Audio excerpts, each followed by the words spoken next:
This podcast is sponsored by nobody.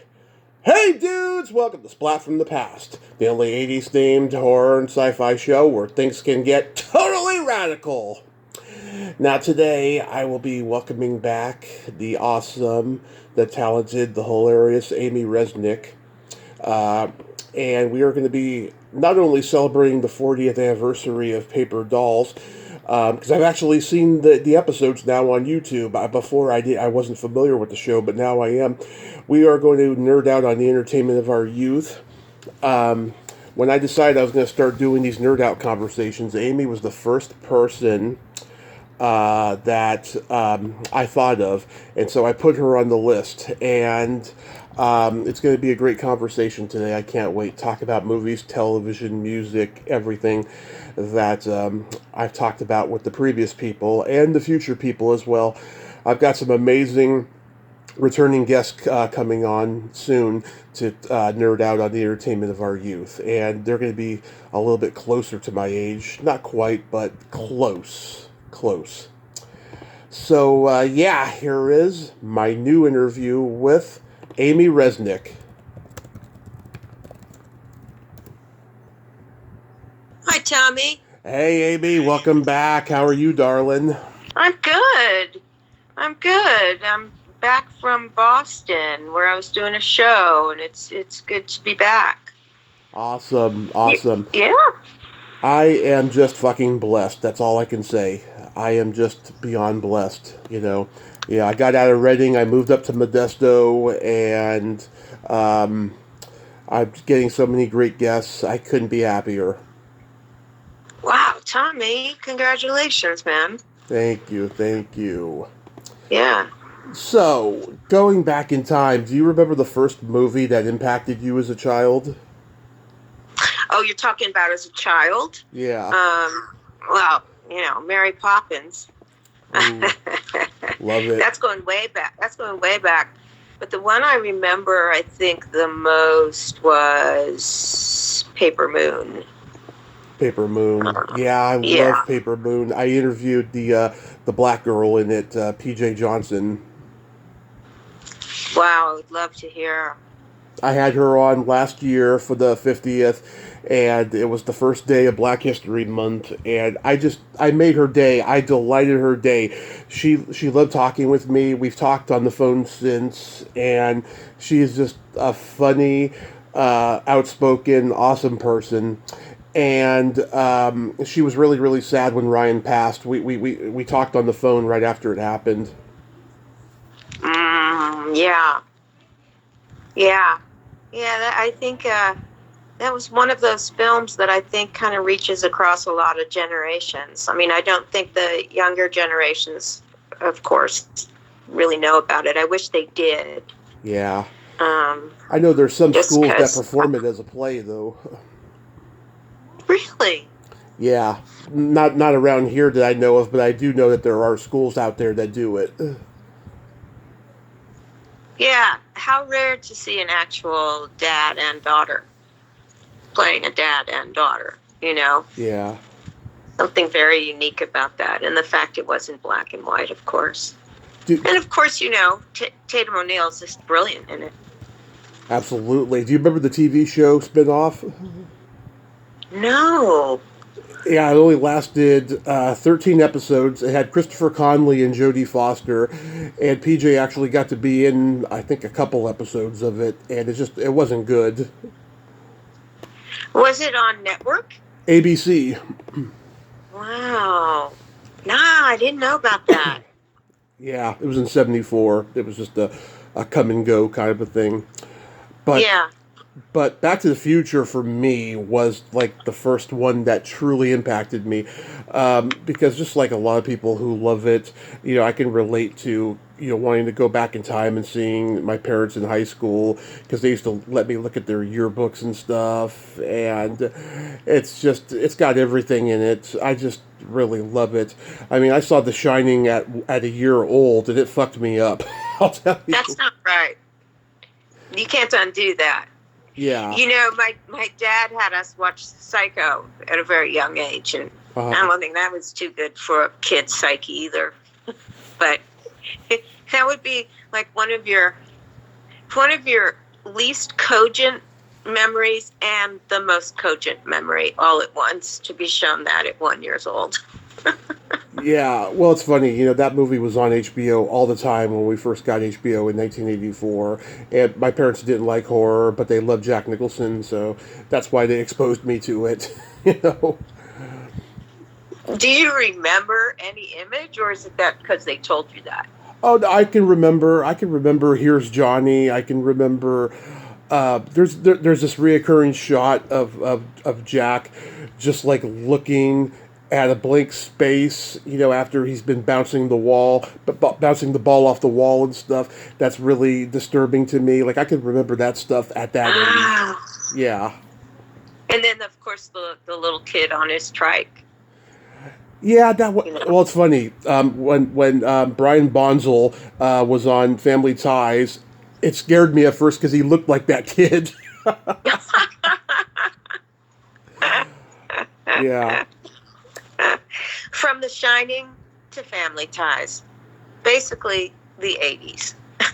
Exactly, that's the 80s.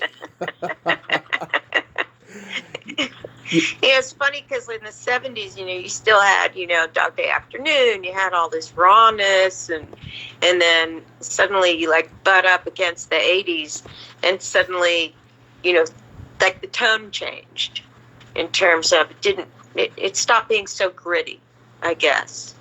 And Back to the Future was in 86? 85. 85. Because I was just talking to Lance, Lance Guest, yeah, from The Last Starfighter. I finally got to have him on a couple years ago. Oh, right on. He's one of my best friends. I know. He's a great guy. And I didn't realize this, that The Last Starfighter came out before Back to the Future. Oh, yeah. And I had no idea about that. So in some ways they preceded. Yeah. I didn't know. Yeah, I think Last Starfighter was expected to be Universal Summer Hit of '84, and it just did moderately well. But then they thought that Back to the Future wasn't going to do well, the people at Universal, but then it became the biggest blockbuster of the year. Interesting. Yeah. Interesting. Yeah, because do you think it's because, what was it besides the fact of going back and seeing your parents, which is, I had completely forgotten about that twist. It's all a bit foggy, I think, looking back. But was it also seeing someone who, kind of an ordinary man like Michael J. Fox was? He was sort of this guy you could almost project onto. Well, Michael was the first, I think, overexposed celebrity in the 80s, right? So I saw him everywhere.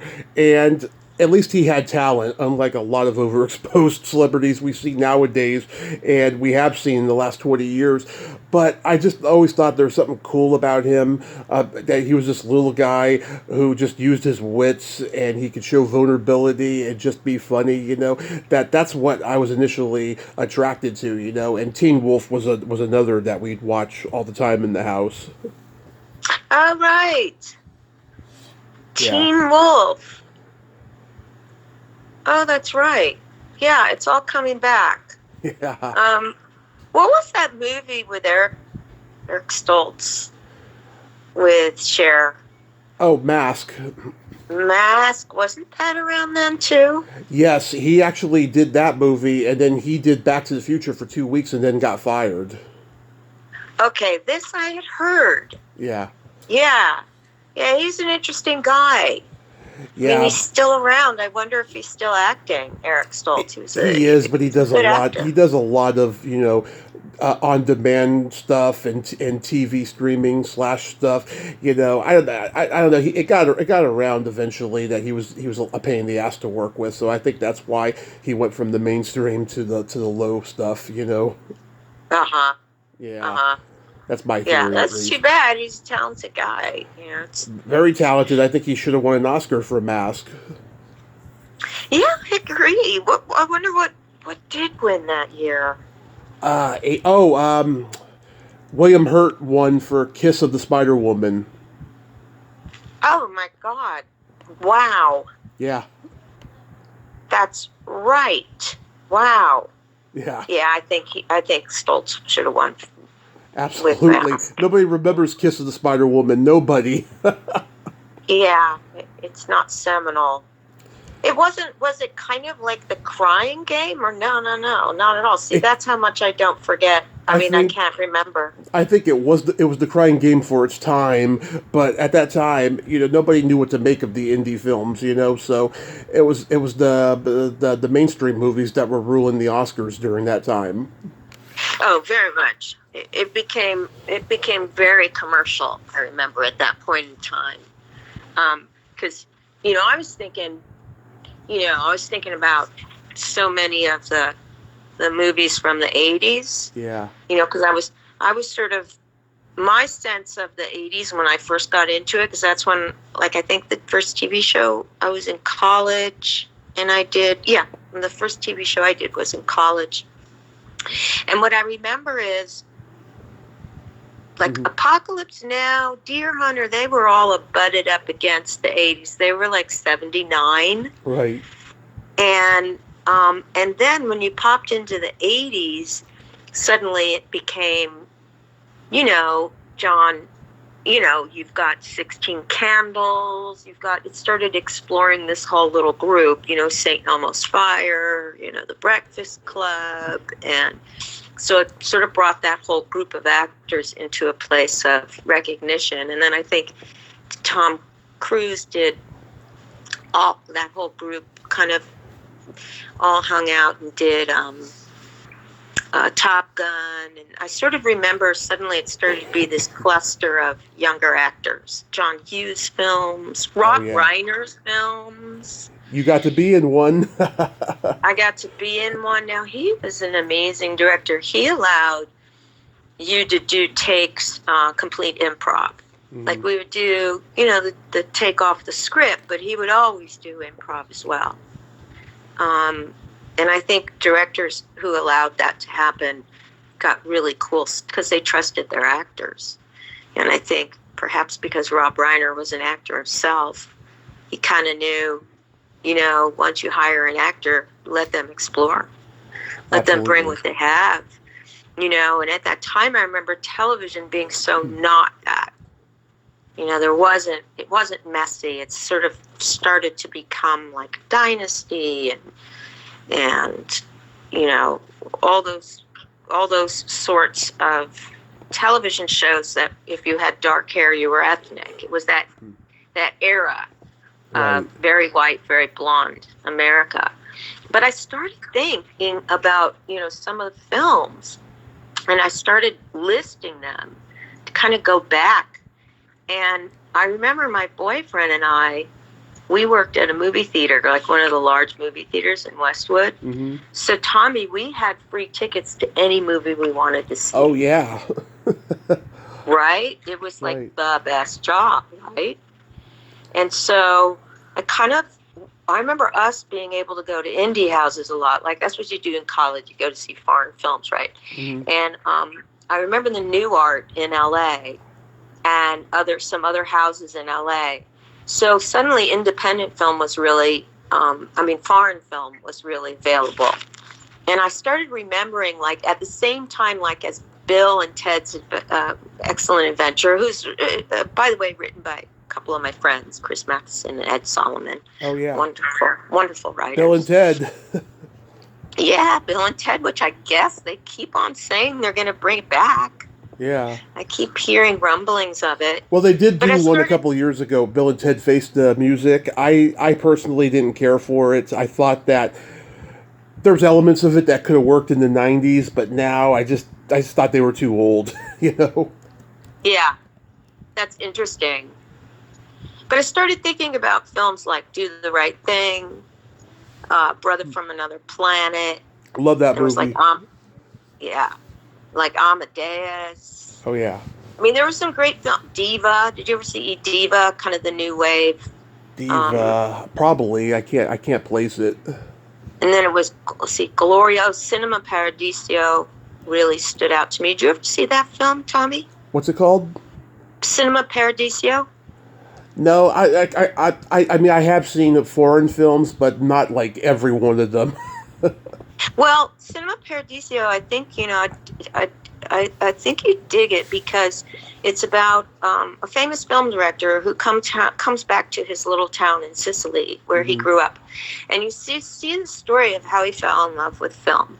And there's this elder projectionist at this kind of dilapidated movie house, Cinema Paradiso. And this little kid gets to hang out in the projectionist booth with him. And it shows somebody falling in love with film. It's a really touching film, too. So I highly recommend it. I think you'll really dig it. You know, the last show I did, that one of the actors in it was really cool. He has us do like our top 10 films, like a list of our top 10 films, and we put it up on a big bulletin board like backstage. And Cinema Paradiso is like the one film that, like, out of this 15-member cast, Nice. that just kept coming up and coming up and coming up. So I love watching films about falling in love with film. Oh, yeah. But other stuff, remember Christmas Story? Oh, of course. Ordinary People. Yeah. Of course, The Princess Bride, Little Shop of Horrors. Which one, the original? The original. Yeah, I used to see that at 2 a.m. on Saturday nights on PBS, like during the summertime when I was a kid, because I loved it. God. I loved it. I mean, I had a copy of it on like one of those bargain bin VHS tapes because the movie was in the public domain, and like my dad and I would just crack up when we saw Jack Nicholson's scene in it, you know. Yeah, and then the film with and then with what was the other film that I was remembering that was kind of huge at that time? Yeah, something else that, you probably, you don't know because it's foreign. This is, I think, Irish or Scottish, but there's a really great movie called Gregory's Girl. Mm-hmm. I don't know if you've ever heard of it, but I'm putting it out there to the listeners, to your listeners as well. I'll check it out. What's so cool about that is he's a director who lets foreground stuff go on. You see the foreground scene, but in the background, there's always some random weird thing going on that is in the scene as well. And what started happening in the 80s is there was no overlap allowed. I don't know if because sound changed or the way that a sound designer worked, the technology of it. But in the 80s, suddenly you weren't allowed to overlap ever. So you didn't get this kind of real kind of cacophony of life. Yeah. Like, I don't know if you watched Uncut Gems, the one with Adam Sandler. I haven't seen that one yet. You dig it. Mm. You dig it big time. And they're overlapping all the time. Yeah. And I kind of miss it. It still hasn't really come back. I miss being able to smash real life up on the screen. Yeah. So, but do you remember also on TV, I was thinking in the 80s, also like American Gladiators? Like those sort of reality shows? That was on in the 90s, too. I used to see it all the time. In fact, Family Matters did an episode where Urkel and Carl are on American Gladiators. Oh, my God. Yeah. Oh, my God. I think I remember that. Yeah. I think I remember that. Yeah, Waldo says to Urkel, "Steve, you need your glasses." And he's like, "No, it's okay." And it's okay, I have contacts. And he's like, "I don't care who you know, get your glasses." Oh, my God, that poor guy. I was on some TV show where they worked with him on, what's his name? Urkel, yes, Jaleel White. Yeah, Urkel. And poor guy is like sprouting a beard. Yeah. He's grown up. And they said we had to shave his underarms and all this. And the thought that his clothes were so small on him and he truly was growing up to becoming too old for the role must have been such a trip for him. Oh, yeah. That era. I also, that was another I remember going to the Emmys with my friend. Her dad headed up Billboard charts. And it was like, I was thinking about the music too. It was Michael Jackson, right? And Prince. Oh, yeah. And the era of, I think music really came forward, started blasting through. The music business was really at an incredible place at that time.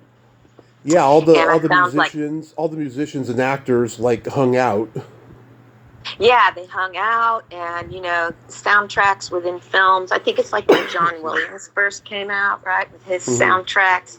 And I don't know if you remember Koyaanisqatsi was Philip Glass. Oh yeah. I know it sounds so I noticed music starting to be able to interrelate because we all did hang out together. Yeah. Yeah. Do you remember your first drive-in movie experience? Wow.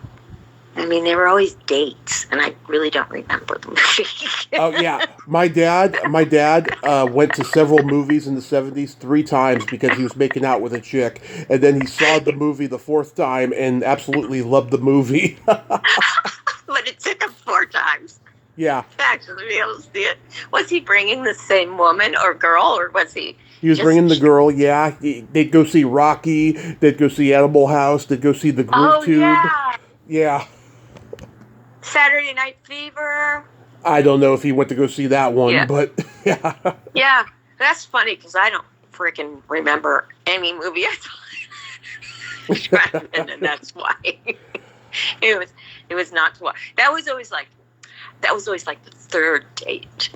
Yeah. 3rd or the 4th date was going to the drive-in. Yeah, you don't want to do it the first date. Yeah. No, the first date, they take you to, they give you a little gift and you go to San Francisco and you hold hands at Fisherman's Wharf, you're holding hands, stage, and it's sort of like, and then you're gonna get a goodbye kiss, and then you're gonna have to teach the guy how to kiss, and then yeah, and then you go to a drive-in. I was 2 years old when they started taking me to the drive-in. They took me to see Weird Science and Rambo 2. And I have a little bit of a memory of it. Wait, what was the first one? I didn't catch that. Weird Science and Rambo 2. And I have a little bit of a memory of it, but after about 2 years of taking me to the drive-in, they stopped for 3 years because it got to a point where I was either falling asleep in the back seat or I was getting out of cars and knocking on windshields. You're really can I have your Cracker Jacks? Are you using those? Yeah. Going around for different snacks. My parents won't buy me sugar. Oh, here's a good story. One of the last times they took me, my mom had to go complain at the snack bar for some reason, and the snack bar had this stand-up cardboard poster of Charlie Chaplin, and that was the first time I ever saw him, and it was a cookie ad, and I was like, "Hey, Mommy, I want a cookie just like that man has," and she's like, "You can't have a cookie, I'm mad right now." Oh, they always took it out on us. It was always about we wanted a snack and we couldn't get it. Yeah. I remember my brother. Did you ever in the Bay Area? Did you ever go to Fairyland? Did you grow up in the Bay Area at all? Yeah. Oh, yeah. My whole life. Fairyland. Right. Was it still around when I was alive? Right. And then I remember my brother having one of the biggest temper tantrums he ever had, and it was at Fairyland where all the kids are running around and being happy and playing with their little Alice in Wonderland magic keys. And my brother fucking lost it because my dad wouldn't buy him a candy necklace. You remember those? Oh, yeah. The first time I ever saw one was on The Simpsons, and by that point they had been out of style, so that was my early reference for candy necklaces, and then when the internet came, I found out more about them. And that's truly what we all cared about, wasn't it, until we were about 10. Yeah. Was candy. Candy and bubble gum. Did you ever sneak into movies? I never did sneak into movies. Did you? I never did. I was always a good boy in that way. But I'll tell you, my dad, when he was 14, him and his best friend, Carlos Cadona, who later became the first drummer for the Dead Kennedys, Oh, my God! they snuck into the Fox Theater in downtown San Mateo, and they went to see Dirty Harry and Fritz the Cat. Oh my God! You know what? Huh. That was playing as a double feature? Yeah. 1972. I vaguely remember hearing about Fritz the Cat. Yeah. And the fact that it was so damn popular. Yeah. It was so grindhousey, you know, it was X-rated. Yes, it was X-rated. And I remember hearing about it as a time. I was too young to sort of know what that was all about. But I was like, I think it's about cats having sex. The woman who does the voice of his girlfriend, I had her on the podcast, Judy Engels. She and Bud Cort were a comedy team in New York, and she's that one date that in Harold and Maude, the mother tries to fix him up with, and like he starts that fire, and she freaks out. My God, that was great. That was a great movie, Tommy. Yeah, that was shot in the Bay Area. You know what's interesting is I remember I did a play with a woman who was very close to. What was the writer's name again? Please remind me. Hal Ashby. That was the director. Do you remember who wrote it? Let me look that up. That's very important. Well, anyway, his brother said. Oh, Colin Higgins. That it was. Yes. Colin Higgins. Colin Higgins. He did Silver Streak and Foul Play and The Best Little Whorehouse in Texas. I love all those movies. Me too. Foul Play. Yeah. Wow. That was a great movie. But the thing that I found out about Harold and Maude was that originally he wrote it as a man. Oh. And so it was supposed to be about this young boy falling in love with this older man. And when you think back on it, it makes so much more sense. Yeah. Doesn't it make sense? Go ahead. You know, Ruth Gordon is one of my favorites of all time. I interviewed this guy, this Canadian actor who became an artist. He made a movie where a 14-year-old boy and an older man get together, and I was so nauseated when he brought this up because I wasn't going to bring it up, but I was just so nauseated. I'm just like, yeah, I wonder about this guy. I really do. Oh, you mean in terms of you mean the fact that the boy is only 14? Yeah, and that he could be a pedo himself, you know? Yeah. Well, what do you think but if it's different in Harold and Maude. What did you think of that? Well, I don't think that's right either, right? However, because it's art and because it's a movie, it made a very entertaining black comedy premise, you know? Yeah. And then it was Cat Stevens with soundtrack. Oh, yeah. Oh my God. I loved that soundtrack. I remember that. The beautiful soundtrack. Yeah, great music. Yeah. Yeah, as a young person, you were very, very... Your parents had no problem exposing you to movies that perhaps you should have waited another 20 years to see. Oh, yeah. But... When my dad and I were together and my mom wasn't home, we'd watch Clint Eastwood movies, we'd watch Animal House.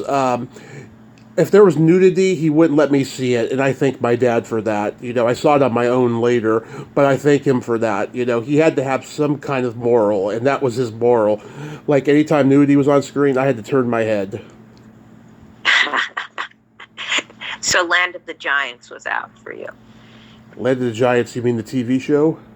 No, it was it was a TV show. There's a movie, too. And there's one point, I remember because I was a little kid, and there's one point where they all start growing into giants, and like their clothes burst off. And I remember it was a woman and my brother were watching it, and like her shirt busted off. And for a moment you could see, oh my God, she's topless. And that was because they were growing into giants.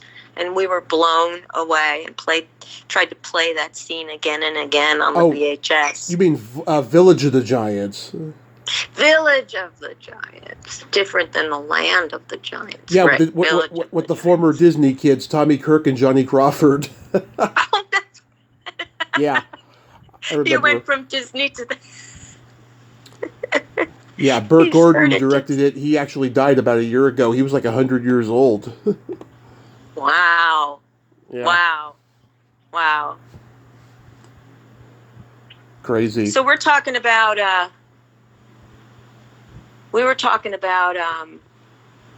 Paper Dolls, this being the anniversary, right? Yes, that transitions into the television talk.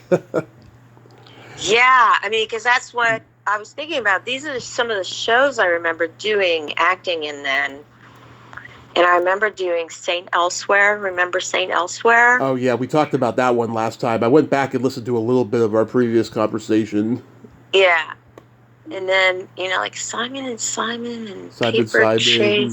Paper Chase, and I think Paper Dolls fell into that era, like 1980. Yeah, you know what? I remember precisely. It was 84 Mm-hmm. because the LA Olympics were there then. Yes.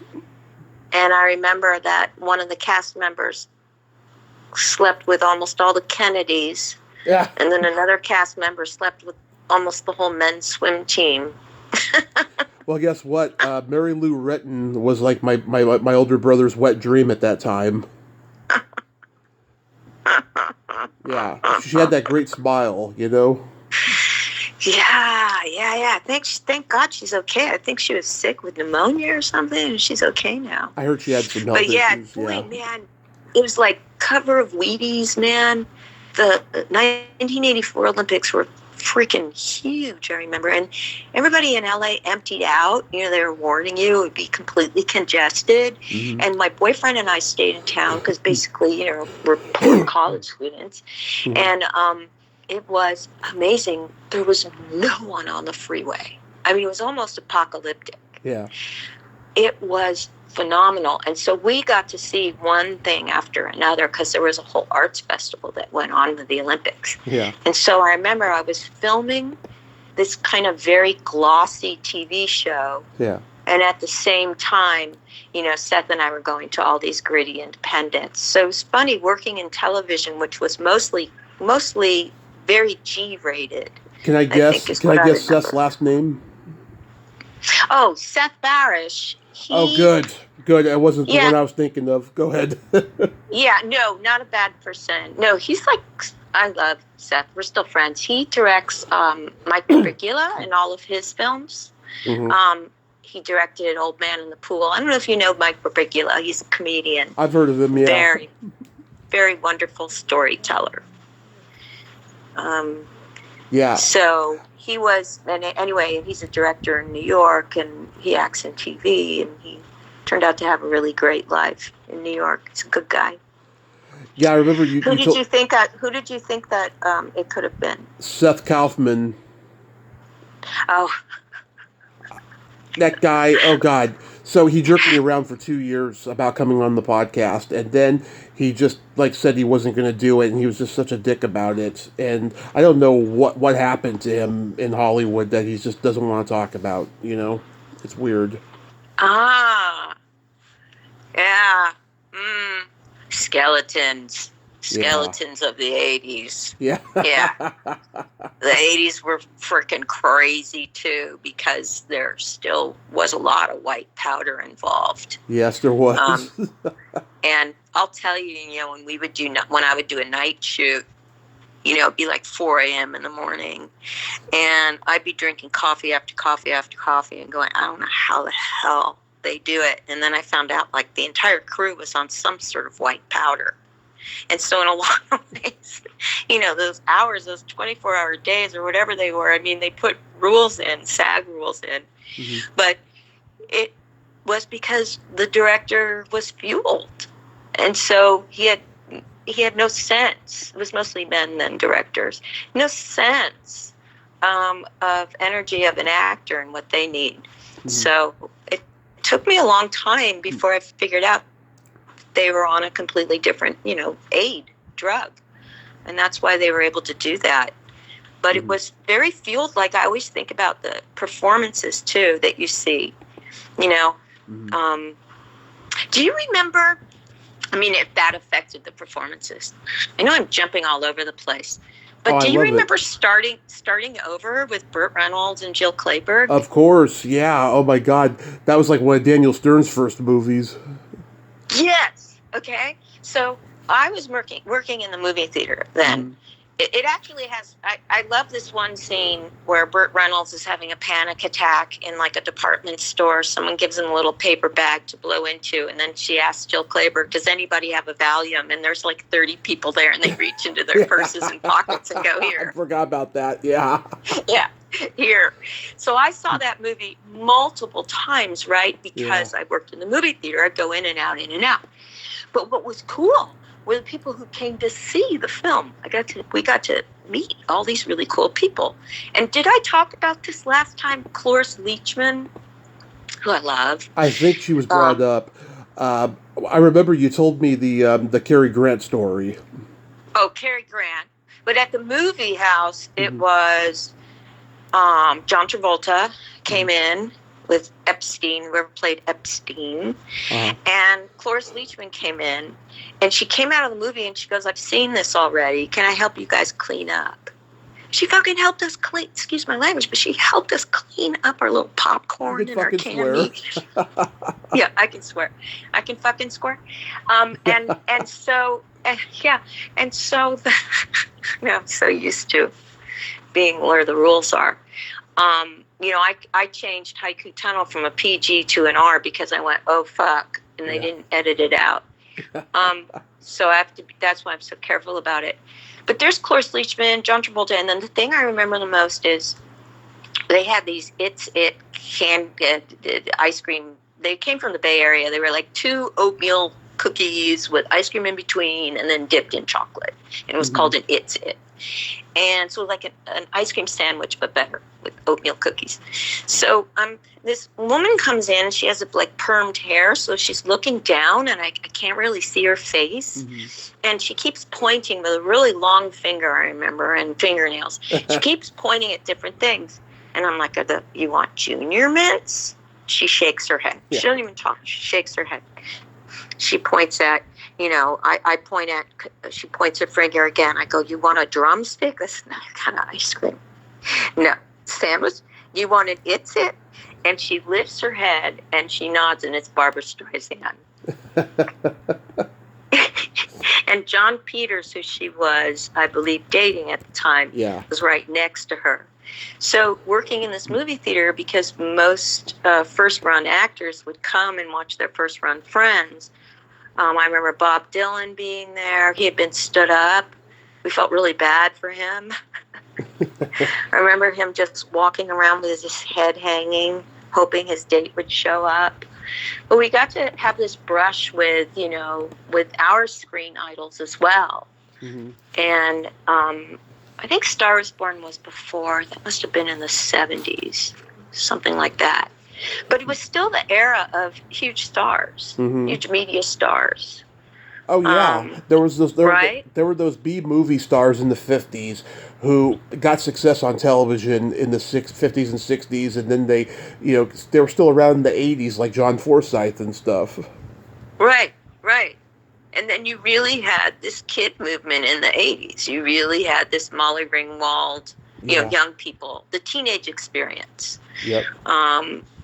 And very, very different from Euphoria, the teenage experience of today. A very different show, but sort of I feel like it's coming back to that. It's coming back to also talking to the younger generation in film and television again. Because where do you identify? You identified because he was young, right? He was a young guy.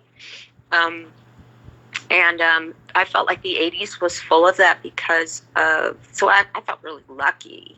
Not only that I got to be in these projects, but that it was about young people. Yeah.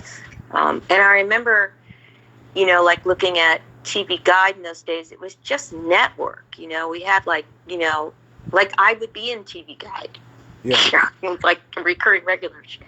And I remember, it was like Timothy Hutton, Michael J. Fox, Ali Sheedy. John Hexum before he died. Oh, John Hexum. Yeah. Who was he? Remind me of him. He was on Voyagers, and he he allegedly committed suicide on set, but I think it was just an accident of something that happened. Oh my God, you're kidding me. No. He was like, Oh my God, I remember being on set when... he was a supermodel, and he like transitioned to being a TV actor, and he was like 24, 25 years old when that happened. Oh, that's sad. Yeah. And what was he in? What was he in? Well, Voyagers, that it was a sci-fi show. It ended the moment that he died because there was no one who could replace him. It was in its first or second season or something. And E.G. Daily was dating him at the time, and like she gets really emotional when people bring him up in interviews. Yeah. Oh, that's so sad. Yeah. I mean, some of us can't take it. Some of us fall. Yeah. Especially at that age, and especially if substance abuse is involved, which was so readily available then. I remember working in improv, like at the improv and comedy. You worked at the L.A. Improv? Yeah. Yep. Okay. Okay, so you were there how long, and who'd you see? Well, in that era, I remember the era that I was doing improv there was totally the Jerry Seinfeld era that I remember. And Hicks and Andrew Dice Clay. And Andrew Dice Clay. Fritz Coleman. Yeah, and then Saturday Night Live was really taking off. Oh yeah, Kevin Nealon was a bartender there. Oh my God! Well, Mark Maron was a doorman there. I mean, like it was at the Comedy Store. Yeah, that was, now talk about an explosion. He would get so mad if you said that he was a doorman at the Improv. Oh, he hates that place. He hasn't performed there in 30 years. Well, Maron hates the comedy club, right? Yeah. Yeah, there was a rivalry. I remember a huge rivalry going on. Oh yeah. But that was like a really hot time for stand-up, and then it started again in the 90s. Mm-hmm. You started bringing stand-up comedy back, and then SNL came in, and MTV was around. I'm just like gazing back into sort of the mise en scene of that era, the gestalt, and I really am remembering music kind of came forward. Blasted Forward as well came back. Yeah. And was all sort of integrated into film. But St. Elmo's Fire, another thing about young people. I know. Of course, ordinary people. The first huge laugh I ever got on stage as a comedian was a St. Elmo's Fire joke. And what was that? Okay, so there was 3 college students in the crowd that night, and they heckled the first comic that was up. And then that comic fired back at them, and then the rest of the night it became a theme. And I decided that once I got up there, because I was like number 17 on the list, once I got up there, I wasn't going to let them heckle me. I was going to let them have it from the very beginning. But I thought, okay, what am I going to say?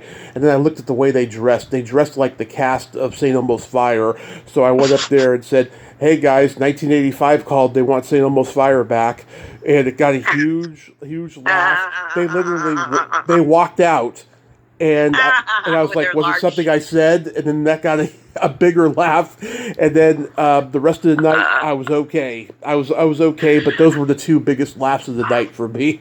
Oh, Tommy, that's good. They took their large shoulder pads and their mullets and turned and walked out. Wasn't mullets. They just had winter coats and suit and tie, like they were from an Ivy League or something.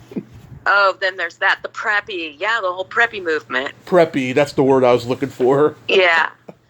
Yeah, they really did. They really set things up in sort of as in icons. You were either the jock or you were and they still stick, these icons. You were the bad boy, the Judd Hirsch, was that his name? And then you were the preppy, and then you were the good girl, Molly, and then you were the weird girl, Ali Sheedy. And one of the people who was involved in that whole... Was the Waltons during the 80s? No, that was from 72 to about maybe 81 at least. Oh, okay. Waltons, yeah, I remember that. And Thomas Richard and Thomas. He left. Richard Thomas. He left in the late '70s to pursue.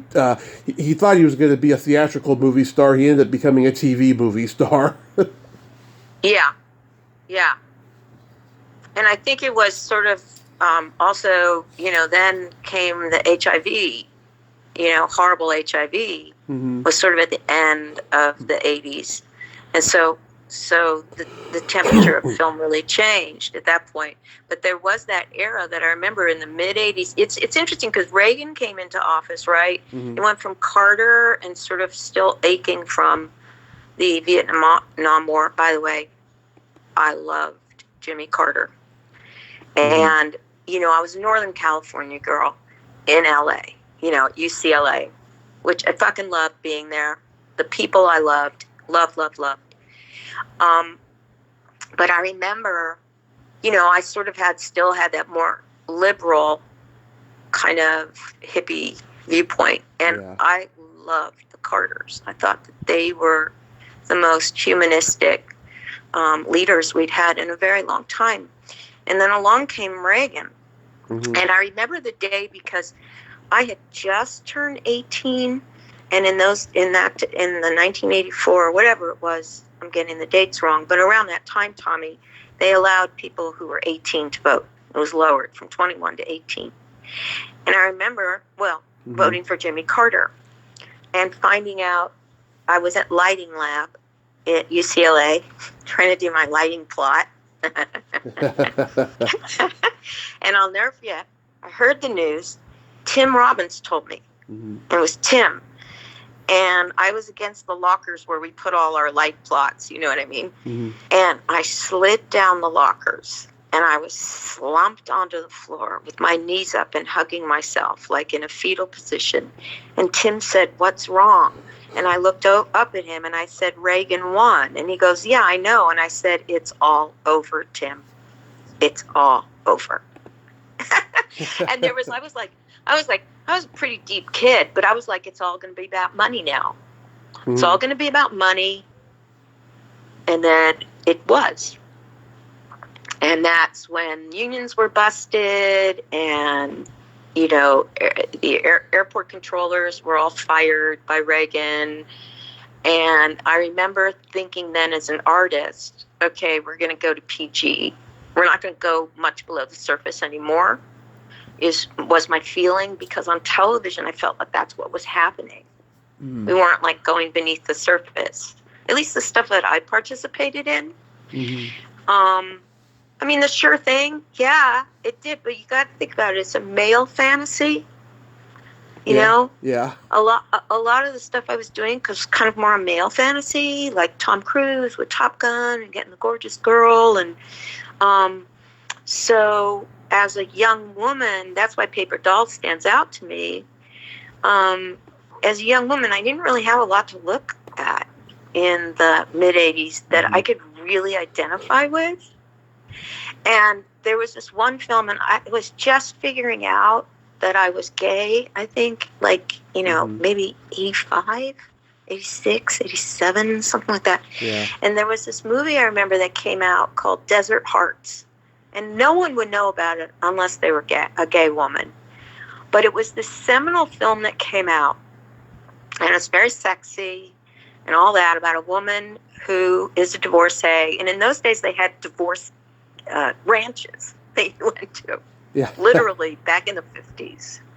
Where once you got divorced, a divorcee ranch, you would go, and I guess you start to heal, or you recharge, or what you did on these ranches, I don't know. But divorced women went there, and this film, of course, is about one of the ranch hands is a woman, and there's this divorced woman falls in love with her, and it was the only movie I'd ever seen where two women fall in love, where nobody gets killed at the end, because usually when women get together, they get killed. I don't know why it is.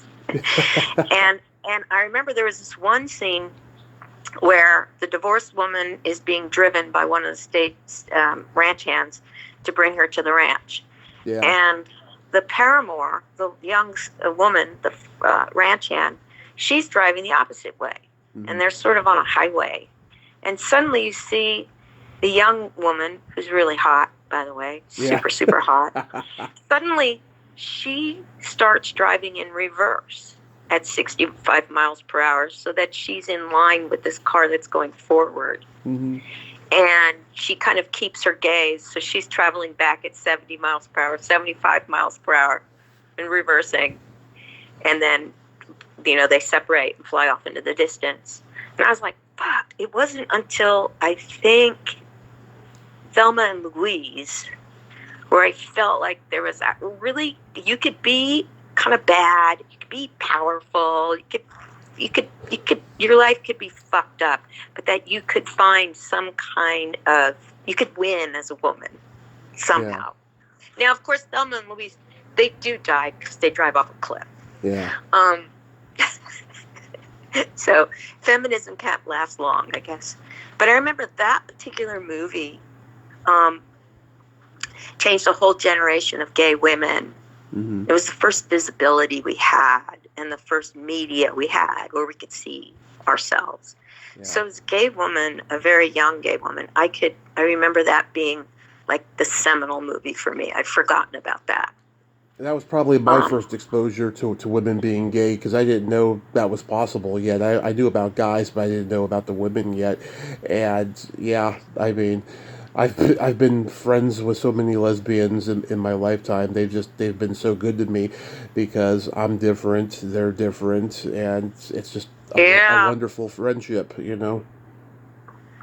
Wow, that's such an interesting way of putting it. Yeah.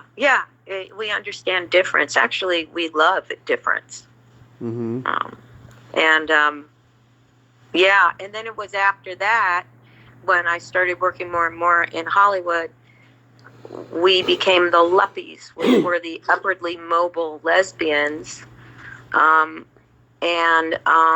That's when Ellen DeGeneres started working, and Katie came out before. Mm-hmm. And I actually knew Katie Lang because an ex of mine actually dated her.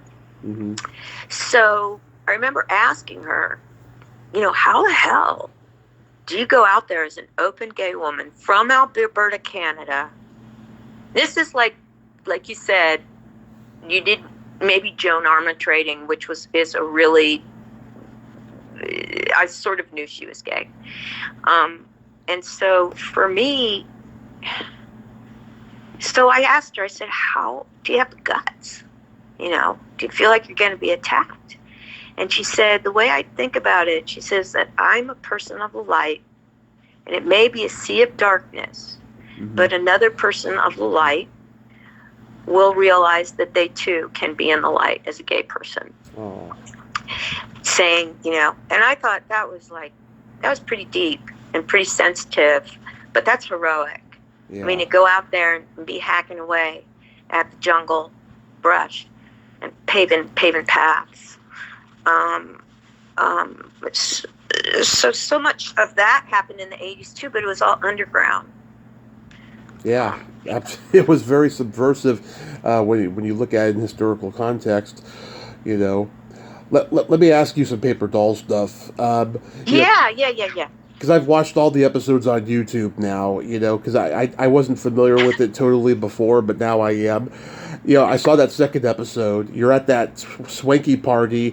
You've got your 80s hair that you had in the Sure Thing, and you've got that red pink dress with puffy shoulders, and I remember you say to Dak Rambo, that you'd like to dance with him, and he's like, nice try, kid, you're not even old enough to drink. Yes, I remember. I do. That is funny. Wow, that's coming back. Yeah. Oh, I would have asked you to dance. I mean, you were a cutie, Oh, thank you. I was unformed. I was still an embryo, really, in my life.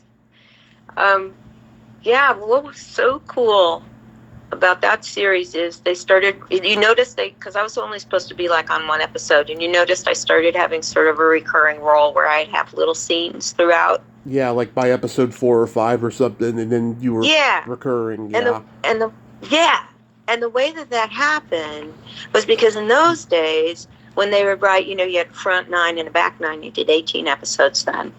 And you sort of did it like a school year. Like you start in August, end of August, and then you'd quit, like actually close down like Christmas time, and then you'd start filming again. Well, they only really had mapped out maybe some of the large characters, major characters. But when you came into the show, they didn't have anything else mapped out. They didn't have to like Netflix now, you have to almost have every single script written, show that to Netflix, and then they'll greenlight it. It's like not that you just bring them a pitch. And so what was great about that time, and Tim Busfield talks about this in terms of 30-something as well, if you're hired as a supporting actor or guest actor, the writers can get to know you. And if they like you, they'll write you in more. So, and also if the public responds to this particular character, they can then write you in more, because they had immediate response. The Nielsen's ratings, it was like boom, boom, boom, like right there in their face. So they knew like when the television audience actually walked away from the TV, when they came back to the TV, kind of thing. And so it was really great in those days that the writers and the actors were much more connected. And the writers were on the set. You know what I mean? Mm-hmm. And what was amazing about that series is I don't think I've ever been in one where when we got canceled, there was a petition started nationwide. And you have to remember in those days, like there was no internet. So I don't know how they networked and got this petition signed with, I mean, tons of thousands of names, and then submitted it to Aaron Spelling, and then I guess it was ABC. I'm foggy about those details. And so you really had like a real fan base as well, that, you know, you all could talk about at school and go, you know, you could all come together with it. And so I remember it lasted into the 90s, but the amount of money I remember that was spent on the show is what really blew me away. Like, I remember, you film, you're at Universal, or wherever we were filming. No, this was at MGM, which is Sony, which is now something else. Mm-hmm. And they used real fur coats. They used, like, the first 3 days of filming, were kind of at a standstill because they couldn't get like bubbles right in a hot tub or something like that. I remember with Morgan Fairchild. And so much money was put into these shows, but we were filming in these old like post-war studio, buildings. They're cold, they're big, they're just warehouses. And in fact, if you go to Universal Studios now, the outside studio is still like pre-World War, pre-Vietnamese War tan. You know what I mean? As it should be, because it's legendary. Yeah, I guess that's part of it. But it's like they hadn't redone anything. It's just still the same as like from the 30s. So when they had the fur coats, there were cats and mice and rats. And they peed on all of these fur coats. And I remember Mimi Rogers, and we were all sitting on like steps or something, and the costume department was like freaking out, the wardrobe department, because evidently these are rented fur coats. Mm-hmm. Like, and they were worth like thousands and thousands and thousands and thousands of dollars. So it was like, what I remember is the juxtaposition of all this money that went into production, but you were doing it in the old tin can. Yeah. And it still hasn't changed. It's still funnily like the floor is the same, the concrete's the same, I guess, because they rip sets in and out. Mm-hmm. I remember doing paper dolls in the same place that we filmed. Paper dolls and picket fences were like in the same. And nothing had changed. And the trailers, all of our they call them honey wagons. I don't really know why. Perhaps, Tommy, you know why. Why do they call them honey wagons? I have no idea. I've never really looked into it. Yeah. The trailers. Does that have something to do about, like, being able to fuck a honey? I do know some people who fucked in honey wagons on sets. There was one heck of a lot of rocking of trailers. Oh, yeah? Oh Oh my God, on pretty much every set I've ever been on. I cannot even tell you. You naughty girl. You naughty Oh girl. my God, not me. That was later on. I did some rocking in trailers. I did. But when I was really, really young, I remember there was any show I've ever done, any film I've ever done, there's always rocking in some trailer going on. That's just sort of the nature of the game. I guess people have to get intimate. It's just the way it is. Yeah. But I remember Aaron Spelling was the producer of Paper Dolls. Right. I loved that cast. I loved Leo Penn. Mm-hmm. Sean Penn's dad was one of the main directors. Boy, did I love him. Woof, he was such a great director. I think he, too, kind of let us improv a little. Mm-hmm. Like we had time to kind of write paint outside the lines a little bit. And I think I told you this. I remember Sean was doing Fast Time at Ridgemont High then. Do you remember that movie? Of course, I've seen it. Oh my God, so many times I've interviewed people from it. Okay. I remember his mom, who was also really nice, saying to me, I was saying, Sean has done an amazing job. And he was just sort of coming up, I think that was kind of his first role. And she says, and what's amazing? He's never done drugs in his life. And look how well he does a stoner. Yeah.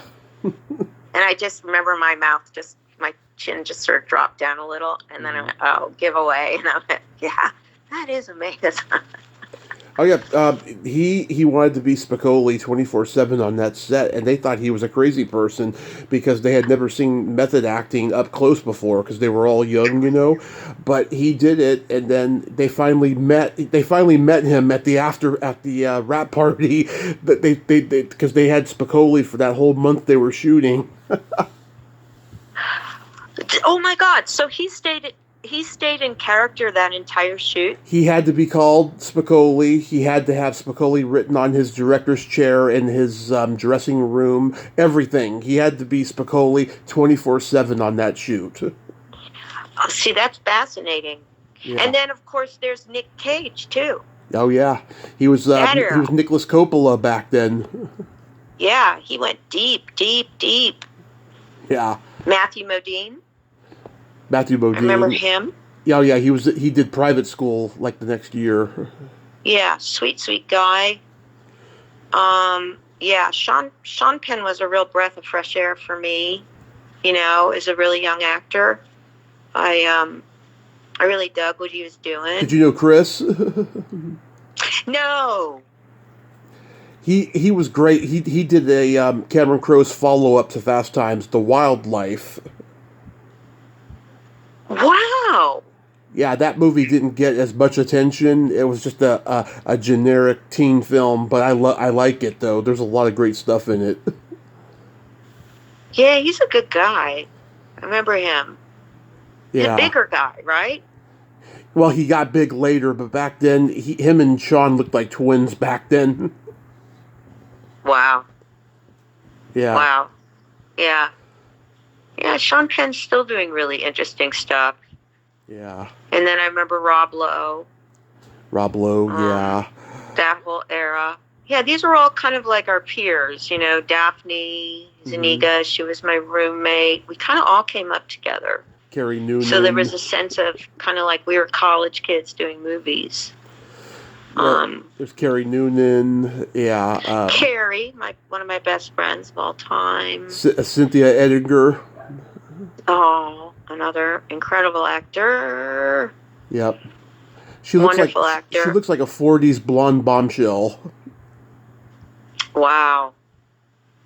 Yeah, she's gorgeous. It's interesting. I mean, I don't want to talk out of school, but I think I can because I think a lot of women, young actors, we went through this. Like I had an agent who made me spin around so she could make sure that, I don't know, my butt looked okay still. Uh-huh. It was all about being very thin. And I remember Cindy, and this was later on when she did Carnival. Uh-huh. I think that's what was the name of it. Her agent told her, you're in the middle in terms of weight. You either have to be emaciated or you have to be the fat. lady. So if you gain 40 pounds, you're going to work. Mm-hmm. And so Cindy was this gorgeous, she was always like slightly voluptuous, but like, in no way would I ever say, oh, she's overweight or whatever. It wasn't even something that really registered on me then. Yeah.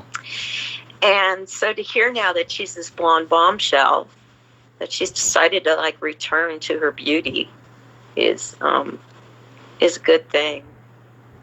Yeah. Oh, I loved her. Her and I were in talks about doing an interview, but it hasn't happened yet. She hasn't gotten back to me in like almost 2 years. Yeah. I'm not sure what she's up to right now, to tell you the truth. Yeah, I don't know. Do you remember doing the episode with John Waits? Oh my God, that's right. Yeah, did you get to meet him? Yep. Oh my God. Yep. You want to hear something funny? Oh yeah. I remember this because I sort of just ad-libbed it. Uh-huh. When he's walking away, I sing. I ain't missing, right? I ain't missing you at all. Or yeah, missing you. Yeah, you actually sing a verse of it. Yes. Okay. Here you go. This is the funny. Uh-huh. So I just sort of improv that. They were filming, and they didn't cut the camera because I kind of kept going. And there's something in me, I think, because I come from theater, that a lot of editors have told me that I edit. Mm-hmm. Like I give a scene a button. Mm-hmm. It's really like. I sort of just know instinctively in terms of the music of the piece to give the editor a button and a clean beginning. So I knew that the scene didn't have the button, so I started singing this. Well, what it turned out is Paper Dolls got fined tons and tons of money because I had sung the verse wrong. I had gotten the words wrong. Well, I didn't know it. I was just like, which is typical of me. I know the tune and I get the lyrics wrong. It's very common for me. Mm-hmm. So I had to go back into a loop house, and loop. Loop is, just for anyone who doesn't know, it's like, when ADR. If your hand comes down on a book, right, when you're filming and you can't hear it clearly, they bring you to the after, go and you loop your lines in. So I had to loop in the proper words for the John Waits song. So were my lips out of sync? Do you remember that? Yeah, it's a great song. So I remember that very well. John Waits, oh my God, yeah, he was like, he and Dwight Yoakam, all these skinny guys were, yeah, he was nice. Yeah. Full disclosure. He was a very nice guy. Full disclosure, last year, Brenda Vaccaro blocked me on Facebook. Why? I don't know. I guess maybe because I was persistent. She wasn't replying me back. She had done Gilbert Gottfried's podcast the day he died, right? It was a 2-hour episode, and it was wonderful. And I'm like, I wonder if she's on Facebook. And she was. And, I sent her a couple of messages over the course of a couple of weeks. And then one day, I noticed she blocked me. I was like, okay, whatever. Oh, wow. Brenda Vaccaro. Yeah, legend. She was known for doing, I think, a tampon commercial in the 80s. I think that was her Academy Award nominated. Oh God. That's what everyone remembers her for. There's okay, I had Sharon Gless on about a year ago, which was a thrill. I can't remember if she told this to me or maybe I heard her talk about it on another podcast, right? All right, she was on the Bob Newhart show, and that was her only 3-camera sitcom acting credit to date, which I can't believe it because she is so damn funny. I can't believe she's never been asked to be on any other sitcoms, right? Well, she became friends with Suzanne Plachette on that set, right? Oh, I love.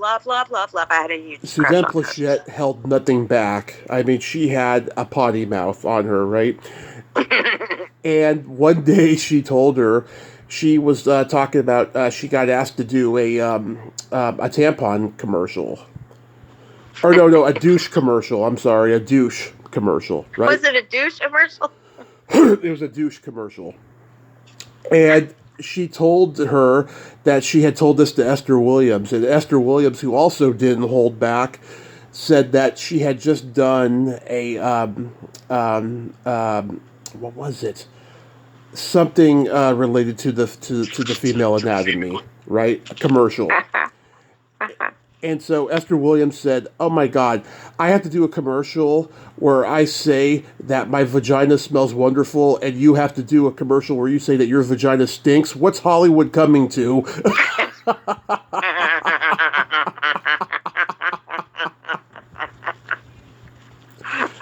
True story. Oh, it's so funny.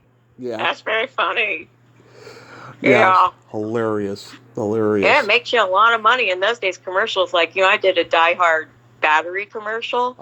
Made me like $75,000, and all I said was, I can't believe I left my lights on. That's it. It played like at every football game. Die Hard battery. Yeah. Boom. It kept me eating and alive for like 2 years. Yeah, back then they were very lucrative. Everybody. Yeah, because back then they were going after, they went after stars, but they would go after mostly actors no one's ever heard of, and people could make a living doing commercials. Now all they want stars, Yes. Or that, I want a real person who really has diverticulitis. Yeah, because they're going woke. Going woke. So, anybody who really does have diabetes can come in for this. They want the real people. Well, it's a lot cheaper to pay non-union. That's a lot of it. I'll tell you, Tommy, I'm really lucky to have done the bulk, to have started out when I started out. Yeah. Because actors were still paid. You had a quote. Your quote would increase with how much work you did. And so actors were treated a lot better in those days. I don't know why that is. It's because I don't know why that is, but capitalism won. Yeah. And there were less of us, less shows, so they could pour more money into it. But the union really took care of us then. Yeah. Yeah. And then there was the commercial strike in the 90s, and that's kind of when all those lucrative deals that I got to have, you do a Toyota 4Runner commercial, whatever I did, another thousands and thousands and thousands and thousands of dollars. I heard Dana Carvey say, he had all these movie deals after Wayne's World, right? And all of them crashed. And then he did all these movies that flopped. And he got offered to do a Pepsi commercial for like $20 million. And if it went well, he would have been their spokesperson for a couple of years. Well, he said no to it. And then he got his own sketch comedy show on ABC, and it lasted like 6 weeks. And he said, I really wish I had taken that Pepsi deal, because he couldn't work for the next couple of years after that, and he had his heart attack during that time. So, Dana Carvey had a heart attack then? Actually, not a heart attack. He had a fucked up artery, and they had to go in and give him an artery, tune up or whatever those things are called. Oh, I love him. Do you like him? I really like Dana Carvey. His dad was my dad's business teacher at San Mateo High. Wow. Yeah. Yeah. Yeah. He's a sweet guy. I was at some fundraiser where he was the comic for the night, and still, I think, incredibly funny. What was his dad like? Was his dad funny? No, he was a typical narcissistic sociopath. My dad said he was very serious, had no sense of humor. He would yell at you a lot, and I've heard Dana say on podcasts, his dad was like a Trump in a way. Oh, wow. Yeah. Man, a lot of comics come from some pretty screwed up, fucked up dad-son relationships. Yeah, I come from a dysfunctional family. Yeah, with mostly dad, they made you watch The Shining at 1. That's sort of I think that's a good sign right there. Well, both my parents, alcoholic, drug addict, sex addict, codependent, all of that stuff, the works. Oh, Tommy, how scary. I've So had you were alone in it. I've had quite a ride, and it's still going. You Uh know, huh. Uh huh. I mean, there's love in the family, but it's just it's a fucked up, kooky kind of love, as I call it. Yeah. Yeah. Fucked up, kooky kind of love. I hear ya. But I'm glad there's love. You Yeah, know, I'm glad that there's that beneath it all. Um, that makes a difference. it does. Um, but yeah, that must have. Were you kind of like a latchkey kid then? Exactly. I was a latchkey kid. I didn't even know that term until just recently. And I was like, man, had I known that term, I would have called this the Latchkey Kid podcast. But now I see so many claiming that Oh, that's title. kind of cool. Well, everybody claims that title now, according to my research. Huh. But yeah, I was a latchkey kid for sure. And, I had all the movies and TV shows. My mom worked for the cable company. We went to the video store frequently. I was very lucky. Wow. Your mom worked for. Where'd your mom work? Well, at first it was Cablecom, and then it became TCI, and then it became AT&T, and then finally Comcast, which is where it looks like it's there to stay now. Wow. So you got to be exposed to. Were you able to like? Did they have blockbusters yet Oh yeah, in that we got tower? we got Blockbuster probably around '93, but we had our local mom and pop stores to rent movies, Yeah. for years before that. How cool. Yeah. What is that movie about the guy who works in the video store? Something tapes. Tape heads. Tape heads. Yeah. Yeah, that was like the earliest one that had Cusack in it. Yeah. I remember liking that movie. Yeah. But that's like when entertainment sort of and films kind of started to be accessible to people who didn't have much money. Because I remember when I did Paper Chase. Sorry, I did a lot of paper shows evidently in the 80s. Yeah. It was on Showtime. It was a Showtime show. And I think it was like brand new Showtime kind of stuff. Maybe HBO was around, and you really had no commercials if you could get cable. But a lot of us couldn't afford cable then. And so when Blockbuster came along and all these video stores came along, it was like this magic door into media. And I feel really blessed that we had that around our growing up times. Yeah. So we weren't so limited, and so we weren't so leave it to beavered. Right? I know. It's funny. I talked to an old TV historian last summer, and we were talking about how those old sitcoms in the 50s, they pushed this bullshit narrative that everything was wholesome, normal, family-friendly, and that was a very conservative time in America, and that was what they wanted to project on us, And then by the time Norman Lear was starting to make sitcoms, he told the truth about the way America really was. Okay, what a loss. Yeah. What a brilliant man. What an amazing man. That guy, what an artist. That guy lived to 101. He didn't get success till he was 50. I mean, that is a soldier right there. Are you serious? He was 50? Yeah, he I think he was an agent at one point in his younger years, and he did other things, but TV success, wow. Yeah, he was 50. Wow. Who produced, what was on Family On? What channel? All of the Family? I believe that was a CBS show, or it could have been ABC. I could look it up. Because I remember Mary Tyler Moore was CBS, right? Yes, that was CBS. And was that around the same time? Oh, yeah. Yeah. All of the Family was 71 to 79, and it was on CBS, yes, and Mary Tyler Moore was 70 to 77. Right. Man, I tell you, when I was growing up, I was really lucky, too, because things were really getting to be a lot more integrated then. I remember. And then in the 80s, everything got white. Except for Do the Right Thing came out, Spike Lee, He started coming into the land of the white people. Mm-hmm. Actually, I did. Oh no, that was in the 90s. I did Joy Luck Club. This brief burst of of Asian art allowed Oh God, I have into a the Joy Luck world. Club story. Yeah, I was yeah. um, I, I was taking an advanced English class in junior college. This was after my grandmother died. I wasn't into college. I was smoking a lot of pot and being stupid, and we had to read Joy Luck Club, and I barely understood it. I was barely into it, so I just wrote a bullshit report, and the teacher got mad. Oh no.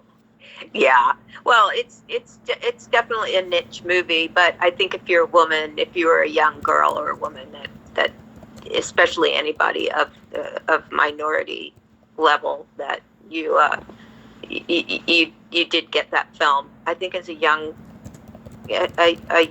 man, boy, teenager, there would be nothing that you'd get from that film. Yeah. I mean, yeah, that's yeah. Yeah. Yeah, I was saying stuff like, oh, it's got 12 chapters and it's a masterpiece in its own right, and just people were laughing as I was reading this report and shit. I was just like, yeah, I didn't give a fuck about it. Now, were you an actor outer when you were in school, like starting in elementary school? After dinner, I would perform for the family. I would dress up like Michael J. Fox in Back to the Future or Burt Reynolds in something.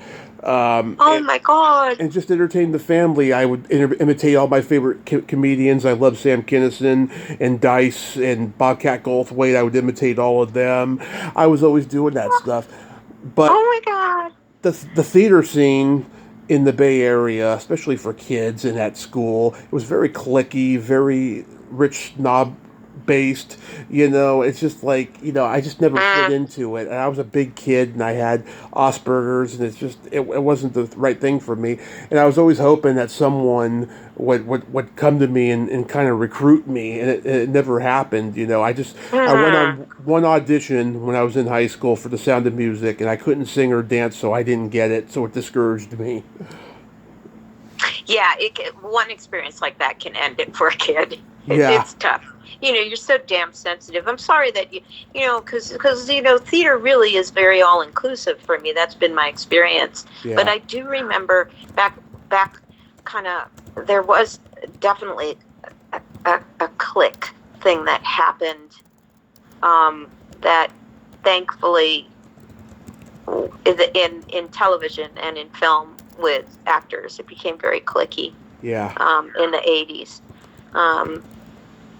That I guess you also need to look at the casting directors, who are the magic people in many ways. I think they should get an award. Just as much as a writer or a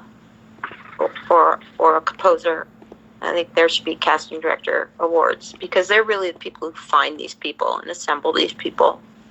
Yeah. So I remember there being kind of a core group that was used a lot in films. Lily Taylor, remember, she kind of came up then.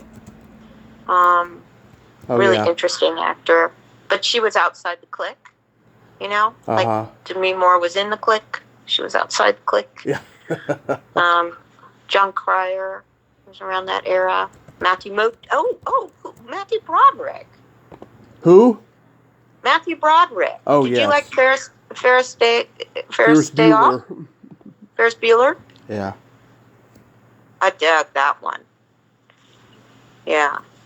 And that was, I'm thinking all those people, because we kind of hung out with each other. We were, but it's cliquey. The theater wasn't cliquey. I'm so sorry. Yeah. It's too bad. They were awful. I did do props backstage my senior year for the pajama game. Oh God, guess what happened backstage? Tell me. Well, during the show and during rehearsals, me and my other prop handler would tell each other dirty jokes, because we just hated hearing the same songs over and over again. It got monotonous, so we would just tell the most awful jokes that would get us canceled today. And we'd go backstage into the actors' dressing room, and I'd tell jokes to them. They'd tell jokes to me. And there was one girl in the cast who was blowing all the boys, myself included. Boy, she was working through. Going to the crew as well. Yeah. Exactly.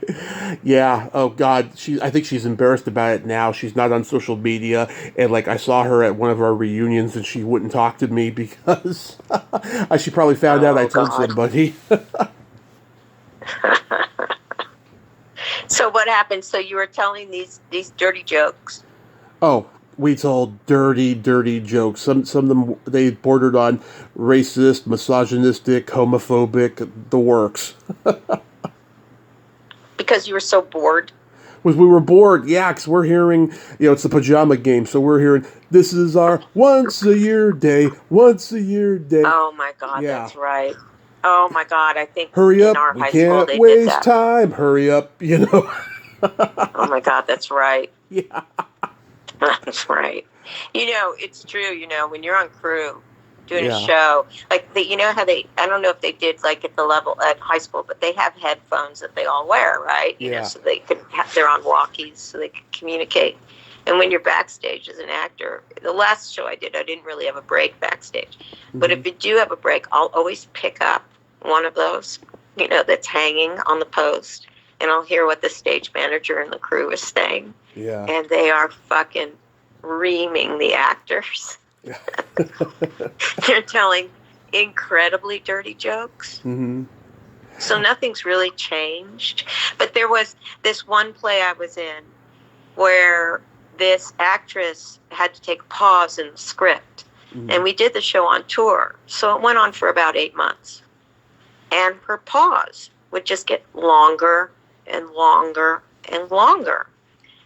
To the point that the crew, I found out, put down money trying to guess how many seconds the pause would be. Yeah. So they literally had, like, instead of a football pool, they had an actress pause pool. Yeah. This is all the shit that goes on behind the scenes. I happen to love crew. Mm-hmm. And crew, if I was a stereotype crew, they're really into sci-fi. Yeah. They very often can be on the spectrum. Yeah. Which I also find really fascinating because it's really about a very set schedule, right? Everything, what you're doing every minute, and you get to organize everything, and you get to be there and support. And that's why I say most experiences I have in theater, we all work together really well. There's no judgment if someone's on the spectrum. In fact, many really good actors are. Oh yes. So I'm sorry you went through that experience. I mean, I regret, not sucking it up and doing more of it. I mean, in my early 30s, just before my car accident, I did a play. They let me go opening night, which I was so devastated about. I got a nice pay out of it, though. That was a good thing because my mom and I were homeless during that time, and I mean, I've looked at theater jobs here and there, other places and stuff. They're not really doing the prop handler thing anymore, like they used to. And I think it's like a dying need now. Yeah, it's except in, like, I just worked. When you work in large houses, thankfully they still have in-house props and in-house. You get the backstage artists are taken care of very well as well. But that's in theaters that have a lot of money. Yeah. Just really has to do with that. This last theater I worked at, I think there are like 65 people that work behind the scenes. As opposed to you go to a small theater and there's like 10 people. So, that makes a difference. But I always felt that theater was a place for anyone to learn how to communicate. And like I got to teach once a year-long class at San Jose State, which was acting for non-acting majors. Mm-hmm. And as an actor myself, and I've directed now, for me, it's all about letting people know that I'm so weird and so idiosyncratic. Yeah. That's just who I am. And so I get to model that in front of them. And so that they get to see I can be anything I want. And to me, that's like the most important, is that someone can come out of their shell. Mm-hmm. And I don't care who they are. It's interesting who they are. And I ran into I was going into a Pizza Phil's in San Jose. I remember 4 years after I taught there, I was directing a show there. And this young woman behind the counter said, "Professor Resnick?" Mm-hmm. And I said, "Yes." That's what I would have been called. That's not a normal nomiker for me, whatever that word is, to be called. And she said, "You taught acting 4 years ago. I was a freshman. Mm-hmm. And I want to thank you because you opened me up to life." And I just was blown the fuck away. And that is why what I believe is most important in this particular business that we do, right, is to remember that there's love there, and remember that there's humor there, and remember that it's just a play. It's just a movie. You know what I mean? Mm-hmm. That you have to remember that there's a sense of love in any production you're doing, because that's the only way you'll get good work out of people. And I think that's one of the reasons that I have a really hard time working on television and film, is that there's a real hierarchy. Yeah.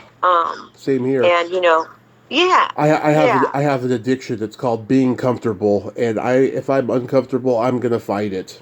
I'll tell you. Wow. They say that you can't fight egos. I do, because I don't want to fucking be dealing with an arrogant, narcissistic piece of shit. That's just who I am. Great. It's great that you can do that. I'm still working on it. My God, will I ever get that? Will I ever stand up to a bully? I tend to acquiesce and kind of try to, try to appease. And there's nothing you can do with a bully. They don't get it. There's no way. Yeah, but the fact that you stand up and take care of yourself, I think is the most important thing. I studied a little psychology in my early 20s. I think that's why I'm a good interviewer. And I know a lot about narcissism and maneuvering through their bullshit and not taking their shit, And, yeah, I mean, fucking there's like managers who will like give me their clients to come on the podcast and shit, because I've said I'm not going to take their shit if they're not going to play by my rules of making me comfortable and shit. They want me to read their book from start to finish as if I don't even know their work already, and there's plenty of other interviews they've done I can listen to and shit. It's just like, if they're demanding that I read the book, then fuck it, I'm not going to interview them, Yeah. Well, it's hard to read a lot of books. It takes a long time. It's a lot of prep work. Yeah. Yeah. But yeah, if you remember to bring love into it, and also remember to mentor. It's very important when you get older in this business, is that you mentor younger people coming into the business. For example, you always tell younger people in the theater to tip your dresser at the end of a show, which a lot of young people don't know. And that's another example. I mean, this person, you're naked in front of them, and that they're helping you dress and helping you do quick changes. It's a very, very, very, very close personal relationship and trust that you need to have. So you tip them. For example, we were doing in this last show I did in Boston, there was a very young actor on it who was amazing. But as with young actors, sometimes it would be a Sunday matinee, or we'd just done a 5-show weekend. And they'd be like, "I just don't feel like doing the show right now."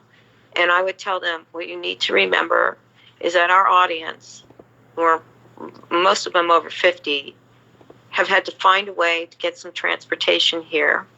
They've had to get babysitters for their kids.